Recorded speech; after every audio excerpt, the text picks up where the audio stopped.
Riley, what'd you think about old Indianapolis this weekend? I thought the first 130 laps sucked. Um, I think it was probably the worst oval race I've seen this year. Driving wise, it's just it was follow the leader. There's essentially no passing throughout the field once it got strung out on a restart, and it's Indy in the Cup Series for some reason. The Xfinity race put on a hell of a show, but They had a low horsepower yeah. package. Do you want that? Not necessarily, but it'd be better than what we had today, Sunday, in my opinion. But yeah, the racing on track was not great until they started saving fuel and they were running slower. And when they were running slower, the racing was more interesting to watch. Now you had a lot of that was because Kyle Larson was coming up through the field and he was faster than everyone because he wasn't saving fuel. But a lot of that could also be my bias because Brad Keselowski was winning the race. And whenever your guy's out front, you think the racing's better. So, I understand a lot of it could also be biased that I didn't like the race, that Chris Buescher had 2 flat tires in the first 6 minutes of the race and was essentially out of the race by lap 10. And it was actually at the end of stage 1. But, and Brad had that blend line penalty, which we'll talk about later. So they were out of contention for pretty much the whole race and until the end there. And it was just unfortunate to watch them run around the back, and then fucking Bubba Wallace won a stage, and it's never good. And especially when Chris Buescher's on the cut line, so that makes the race even worse for me. And then NASCAR decides to fuck the end up. So yeah, it's unfortunate because I was actually excited coming into this race. I was hoping that this next gen car would work better on the oval, and yeah, you remember all the people that were saying that, man, this next gen car, you say, oh, it's been pretty good at Pocono and it's been decent at Michigan. I think the oval it'd be a pretty damn good. I still think it was better than. Oh yeah, I think it's better than the road course. Yes, I agree. I'm just saying, like, everybody needed to calm their fucking expectations down.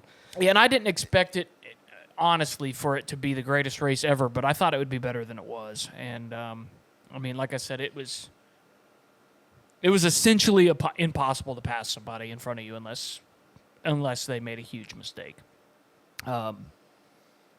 It's and that's never a good thing. You should be able to manipulate your car, do something different, try to get a run on a guy. And you just can't do that at Indy in these cars because it's not wide enough. So it is what it is. I don't think they need I'm not complaining about it because I think they need to necessarily change it or not go there. But it's just not fun to watch that style of racing. But I definitely prefer that to the road course, and we'll see if they change anything going into next year. But the fact that the race was kind of boring, coupled with the fact that the ending of the race was illegitimate, kind of puts this down near a 2 on the scale for me. Goodness gracious. I was very frustrated at the end of the race yesterday. Wow. Yeah, I knew it was. I didn't think it was the best race in the world, but I didn't. Wow. Okay. So for me, I think I liked it more than you. Obviously, I thought, yes, for the most part of the race wasn't great, but the restarts were fun, and you had a lot of crazy stuff happen with the 24 and the 14 and the 16 and the whoever else in that wreck earlier.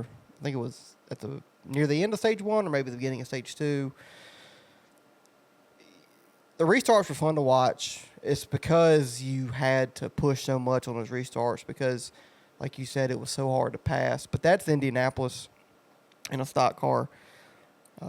No matter what type of car we've ever brought to Indy, it has been very very tough to pass. Gen 4, Gen 5, Gen 6. I mean, it's all been very difficult. So Gen 7, for people to saying that it could be a great race, I was never on that train, but I thought it might be a little better than the Gen 6. The Gen 6 here was really bad, really rough. And I think it was, the problem is this racetrack is kind of the opposite of, it's a quote unquote, it's not an intermediate, but it's a track kind of like that. The problem is though, there's 4 distinct corners and there's only one line. And we know in this next gen car, for a race or track to put on a good show, you need to have multiple grooves. And Indy is just the worst. It's like old Bristol. Like you have to run the bottom. You cannot run the middle. You can't run the top. You have to run the bottom. And with these cars not having as much horsepower and how big the tires are, and we've talked about this in links plenty of times before, that Indy is the exact wrong track to have this next gen car. Pocono's different. Turn 2 at Pocono is Indy, but at all 4 corners. And we know at Pocono, turn 2 is very sketchy and very hard to pass. You can't hardly go too wide in it. Indy, all 4 corners are like that. So I've expected it to be like this. But what I said this last week, or maybe 2 weeks ago, I don't remember when I said, for Indy to be good, we need some fuel mileage, and we need strategies to be all over the place. That's what makes NASCAR Indy good. Hell, the Indy 500, 6 laps into a race, they're talking about strategy and saving fuel. So it's not like NASCAR is it's not like IndyCar just goes balls to the wall for 200 laps. They're passing each other left and right, and there's no strategy involved. It's just whoever can put themselves in the right position at the right time at the end of the race, they're going to win the Indy 500, have a chance to win it. NASCAR and Indy do the same thing at this track. It's just the racing's way different. Indy cars going way faster. They got way, way, way more downforce, and they can suck up to each other way better than NASCAR cars can. Sucked up way better. So my point in all this is I enjoyed the last part of this race up until it got really messy with the 6 running out and the crash and then the non-caution there with Priest. I thought it was a pretty good return to Indy. I would give it a 6 before all this stuff happened. It was hard to pass, but the strategy was all over the place. You didn't know which strategy was the right one throughout the whole race, which I was entertained to figure out who was going to be the Pied Piper and have the right strategy. A whole bunch of strategies out there. And then we got that messy finish, which brought it back down for me to a 5. It's an average NASCAR race that had the potential of being a above average NASCAR race. I know it was hard to pass, but that's Indy. That's like trying to say we were expecting damn full wide racing at Martinsville. You're not going to get it. Okay? You got to temper your expectations to this type of track. We need to be at the Oval because of how prestigious this track is. Don't necessarily take the racing. I know it's at the end of the day, that's really what it boils down to, and that's what you want. You want the racing to be good. The problem is Indy and NASCAR never have really connected as far as good racing, but it's important that we be on this track. And for people to just say that the race was bad, couldn't pass, all that stuff, that's been a problem forever since we come here. So I just don't want people to overreact and say, oh, my God, we need to go to somewhere else. This was fucking awful. I agree, and I don't think that they need to go anywhere else. What I'm saying is they need to figure out a way to make the race at least enjoyable. I was enjoyed up until we got the actual racing. End. The actual racing was not enjoyable. The strategy was enjoyable. Trying to figure out who was going to, like you said, who was going to be on the right one, who wasn't. That was fun. But the actual cars on the track did not put on a good show. Now, that's not everything. I get that, and it's Indy. Hell, people argue that the Indy cars don't put on that great of a race there. That's the best race ever. Which it's the best race they do. Yeah, it's the best race maybe ever. NASCAR and IndyCar. Maybe. But, people would say that the actual on track is not that important. for the Indy 500. But, you know, you can't put on a race like you did on Saturday and then expect people to be like, well, you guys have some work to do. Because if we can do it on Saturday, why can't we do it on Sunday? But Xfinity always has a better race almost every week other than the Cup Series. And that's what's super frustrating is, like, that's not the way it should be. It shouldn't be that way. I mean, go back to the football right here. Most of the time, college football games are more enjoyable than NFL games than to us. Yes, but the reason that is because it matters more. Okay, SEC, motherfucker. It does. It does matter more. It matters more than the NFL. The fans care about their college teams more than most NFL fans care about their NFL teams, because you're actually you're a part, especially if you went to that school. Went to it. You pay money towards their thing or whatever. You're a part of the school. You're a part of the team, essentially. That's true. So that's why it matters more. The Xfinity Cup Series is a little different, especially when all they have to do is just say, hey, Cup guys, run these cars instead, and the Cup cars would put on the same race. But it's a different argument for a Cup different cars. If the Cup guys if they just said tomorrow, hey, we're getting rid of the next gen car, Cup guys, you're running Xfinity cars from now on. Okay, you said that backwards. The Cup cars would put on just as good of a race everywhere. The Cup race, not the Cup cars. The Cup guys would put on just as good a race as the Xfinity races. But anyways, like, yeah, sure, maybe the race is a 4 or 5 before the end, but like the end was so egregious and so dumb and so just inauthentic of a way to finish a race. You can't enjoy it. I can't enjoy it. It wouldn't have mattered if Brad Keselowski would have come through the fire and won the race. Come through the fire? What I'm saying is if somehow just the bullshit kept happening, people had to run out of gas, and Brad Keselowski ends up winning the race, it's still a bullshit finish. Or if Chris Buescher ends up finishing the race, it's still a bullshit finish. Well, he did finish the race. Or winning the race. It's still a bullshit finish. And I can't enjoy a race that I don't believe is legitimate. Okay. And I don't believe the end of this race was legitimate. I don't believe Kyle Larson legitimately won the race, even though he probably was going to anyway. You have questions. And whenever there's questions about legitimacy, it ruins it for me. All right, then, well, would you rather have this race or the Nashville? I'd rather have Nashville, because at least I don't like either of them, and there is a really simple way of making sure neither of them ever happen again, but NASCAR will never do it because they're an entertainment industry now. They're not an actual legitimate sport.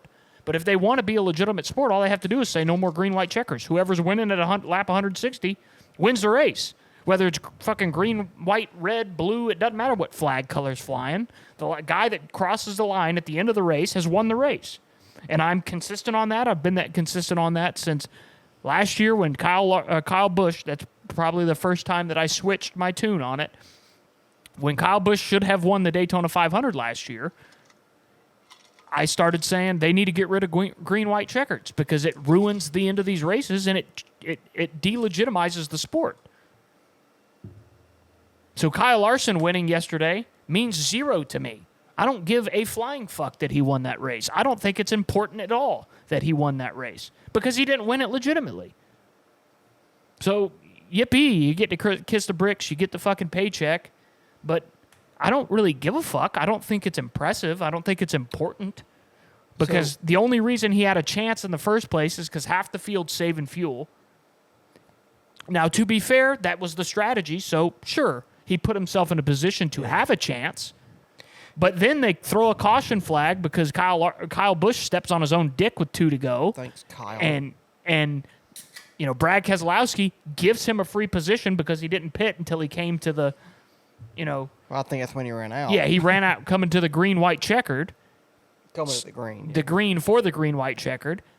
Pits, Kyle Larson gets to jump up a row, probably jumps the restart just a little bit. Gets position on Blaney. Fucking the squirrels at the back start wrecking. They throw another caution. Of course, now he's the leader, so he gets to, jump the restart the next time. Goes on. Ryan Preece spins, sits on the backstrip for 14 minutes waiting for a fucking yellow flag to come out, and NASCAR decides, hey, this would probably be a pretty good story. This will probably be a pretty good story if Kyle Larson wins this race. I think this will probably make us the most money. Let's not throw the yellow here, because that's exactly what it was. Because everybody right here knows if fucking Kyle Larson, Right if it's anybody other than Kyle Larson winning that race, or maybe Chase Elliott,